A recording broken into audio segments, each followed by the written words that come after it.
ეროვნული თავდაცვის უმაღლესი კურსი ოფიციალურად გაიხსნა სემინარის განმავლობაში მონაწილეები თანამედროვე საერთაშორისო უსაფრთხოების სისტემასა და ძირითადად გამოწვევებზე, საქართველოს როლზე შავი ზღვის უსაფრთხოების არქიტექტურაში, კავკასიაში მიმდინარე კონფლიქტებსა და საქართველოს ურთიერთობებზე მეზობელ ქვეყნებთან, საგარეო პრიორიტეტებსა და მიღწევებზე, თავდაცვის პოლიტიკის პრიორიტეტებსა და საერთაშორისო მისიებზე, ასევე ეროვნული უსაფრთხოების სისტემაში მედიის როლზე იმშელებენ.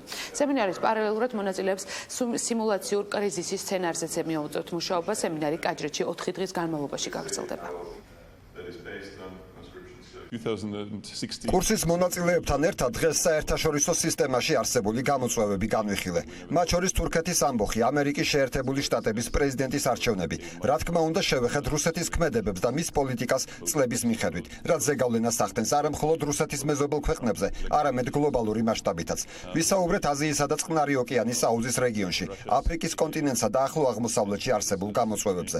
აუდიტორია საკმაოდ აქტიური იყო. მონაწილეებმა ძალიან საინტერესო და რთული შეკითხვები დასვეს. მინდა საქართველოს მოსახლეობას ჩემი გზავნილი გადავცე. საქართველოს სწორი გზით მიდის თავდაცვის სექტორის რეფორმირების კუთხით. ნატოს კარი საქართველოსთვის გაიხება, რაც სწორი გზის ლოგიკური დასასრული იქნება.